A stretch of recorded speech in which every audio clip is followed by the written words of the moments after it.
Pemirsa, dan berikut akan kami tampilkan agenda hari ini yang bisa Anda cermati khususnya untuk emiten Selasa 11 Januari. Ada BBHI atau Alobank yang akan melakukan DPS HMETD, kemudian DMLPT, KUM dividen tunai, PPGL, ex dividen tunai interim, UNIC ex dividen tunai interim, dan BSSR ex dividen tunai interim. Sumbernya dari idx.co.id. Pagi hari ini pemirsa, saya akan berbincang bersama dengan Mas Gema Guyardi. Beliau adalah Direktur Astronaci Internasional. Selamat pagi Mas Gema. Selamat pagi Mbak Prisa, apa kabar? Kabar baik, terima kasih banyak untuk waktunya pada pagi hari ini. Thank you sudah mengundang saya. Meskipun udah agak lama ya, tapi selamat tahun baru. Semoga tahun ini udah tahun ketiga kita mengalami pandemi ya, bisa tetap kita jalankan dengan dengan cuan ataupun dengan ada kesempatan yang baik di sana. Kemarin ada Alobank nih, Mas Gema, BBHI yang melonjak double digit di tengah pelemahan indeks harga saham gabungan, dan berdasarkan agenda hari ini adalah DPS HMETD-nya. Bagaimana tanggapan Anda mengenai emiten yang satu ini? Oke, selamat pagi pemirsa, saya Gema Guyardi, CEO Astronaci, hari ini berbagi dengan Anda. BBHI ini merupakan bank-bank kecil yang menurut saya sama kayak Arto. Jadi satu arah ya.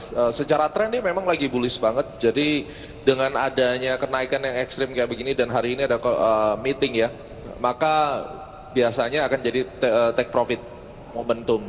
Tanggal 14 itu ada Mercury retrograde cycle. Dan dari sini kita bisa lihat ada kemungkinan nanti kita akan menghadapi take profit dalam 1 atau 2 hari ini. Karena ini kan merupakan bank digital juga. Kita akan lihat juga dari Arto ataupun BBYP, karena kalau misalnya satu pergerakan sudah ke arah atas biasanya akan diikuti dengan yang lainnya. Dan ini termasuk saham-saham yang volatility-nya besar sekali. Artinya apa? Dari resisten yang break 4.550 pada tanggal 30 Desember kemarin break, sekarang udah 6.800. Itu kan udah 20-30%. Memang keren sih kelihatannya, tapi kalau misalnya dia turunnya juga dalam banget. Jadi untuk orang yang mau membeli saham-saham kayak begini harus tahu risk management-nya gitu, karena dia termasuk saham dengan range yang besar. Tapi secara sektoral memang udah inline ya, karena banyak satu sektornya mereka juga sama-sama dalam kondisi yang bullish juga.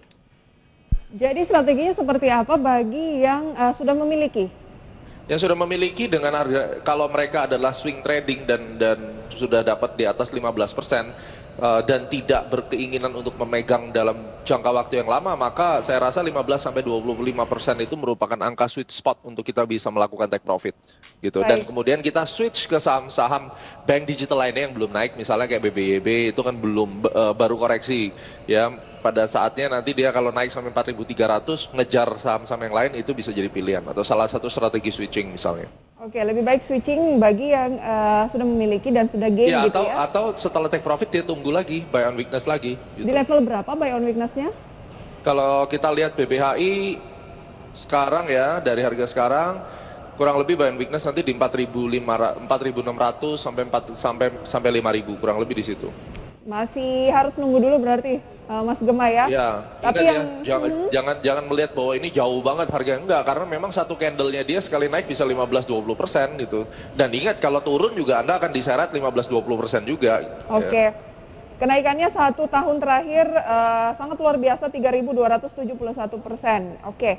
Tidak disarankan dulu bagi yang belum memiliki, lebih baik switching ke ataupun memilih saham-saham perbankan digital lainnya ya? Ya. Tadi seperti BBYB. Apakah BBYB masuk dalam rekomendasi Mas Gema hari ini? Ya, BBYB ini kita tetap maintain targetnya, mudah-mudahan secara mid-term bisa di harga 4.000-an. Jadi begitu dia tembus di harga 2.500 itu sudah mulai ada pertanda bahwa dia akan running kembali. Buy if break 2.500 atau lebih baik current price 2380 closing kemarin? Bertahap masuknya ya, kalau sekarang mau masuk 20% dulu juga nggak apa-apa, nanti waktu di atas tembus juga nggak apa-apa gitu. Lantas supportnya atau sebaiknya dihindari ketika dia tembus support di level berapa? Jadi pada saat harga tutup di bawah 2.000, terus kemudian dia terus bermain di bawah 2.000 tanpa ada penguatan, itu kita mesti keluar. Di bawah jadi itu level menunjukkan 2000 bahwa ya? Ya tren bullishnya ada sedikit bermasalah.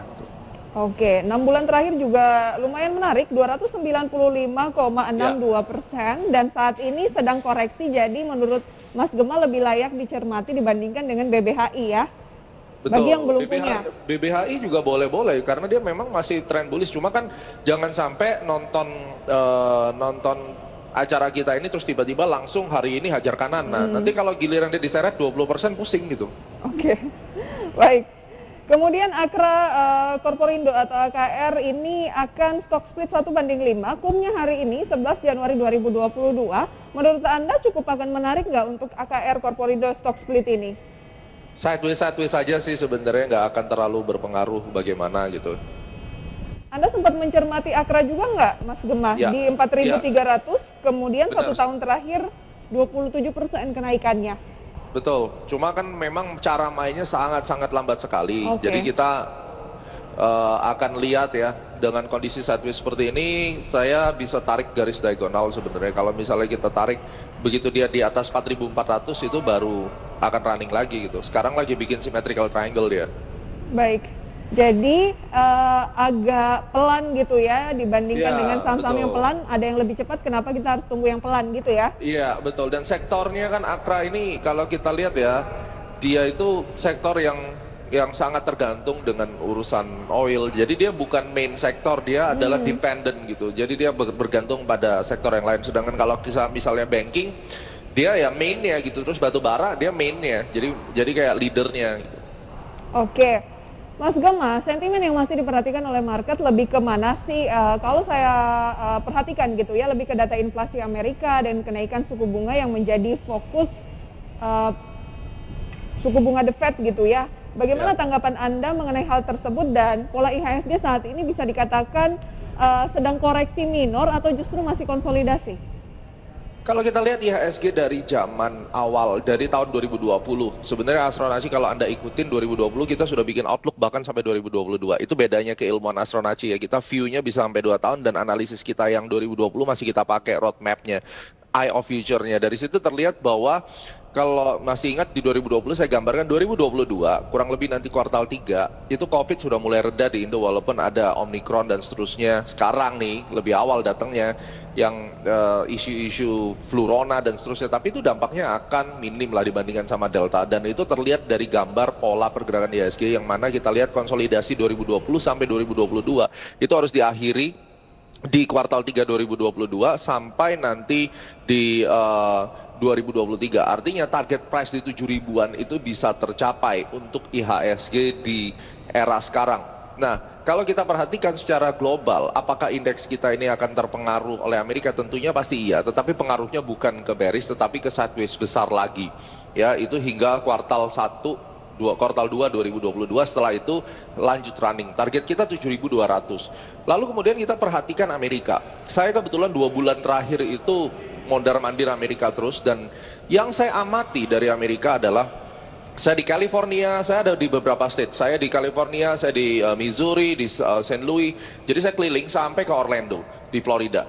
Yang saya lihat stimulus daripada Amerika ini memanjakan masyarakatnya, sehingga masyarakat itu tidak mau bekerja dan mereka dapat uang kurang lebih ada yang $300 per minggu, ada yang $1.000 per bulan, itu free dari pemerintah. Makanya Anda bisa lihat stimulus yang dikeluarkan pemerintah gila-gilaan selama COVID.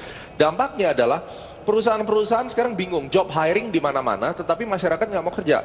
Ini yang menyebabkan cost push inflation pada dasarnya nanti. Sehingga kalau kita ke Amerika per hari ini, uang $10 itu udah nggak ada rasanya. Sehingga semuanya kita merasa lebih mahal dan ini inflation akan menyebabkan apa?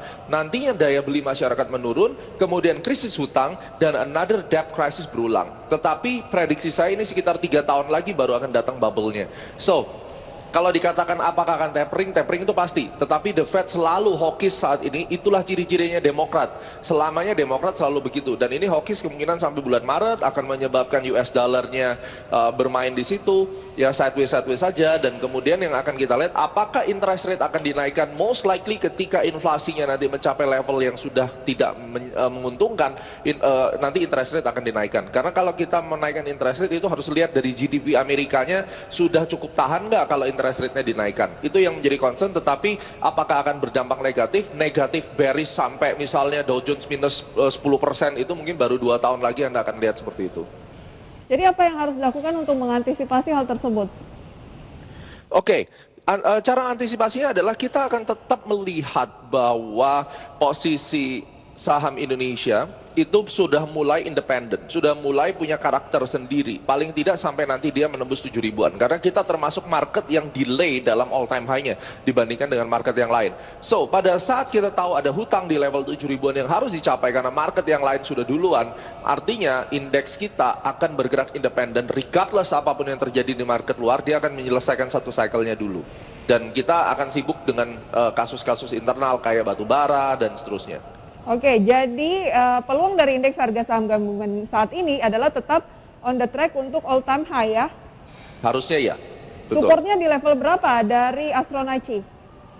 Kalau kita perhatikan level-level support tuh banyak supportnya, cuma Yang terdekat? yang kita harus pentingkan itu adalah di level 6.500. Ketika 6.500. indeks kita tutup dan selalu bermain di bawah situ, itu merupakan tanda-tanda bahwa market kita akan mengalami sebuah koreksi atau sideways yang lebih besar lagi ya, Oke. dengan tahanan di 6.250. Kalau saat ini masih dalam pola apa? 6691. Sekarang sih kita berada di dalam wave 4 consolidation menuju wave 5 rally dari global wave 5. Nah, jadi kalau saya bilang secara teknis banget agak pusing, tetapi prinsipnya adalah kita adalah konsolidasi untuk naik lebih tinggi. Oke, Itu bahasa konsolidasi untuk simpelnya. naik lebih tinggi ya. Dan Baik, konsolidasinya itu range-nya antara 6.400 sampai 6.750. Range lebar sekali memang. 6.750. Oke, Ya, jadi range-nya seperti itu. tapi masih ada peluang koreksi 6.400 itu adalah support kuat ya. Iya, support kuat. Makanya saya bilang 6.500 itu kata kunci. Jangan sampai Oke. dia tutup di bawah situ dan terus bermain di bawah situ. Itu urusannya panjang nanti. Kita lihat saham pilihan dari Astronaci Internasional, pemirsa dapat Anda saksikan selengkapnya di layar. Yang pertama adalah BBRI, pemirsa, yang direkomendasikan beli dengan support 4.100, resisten 4.700.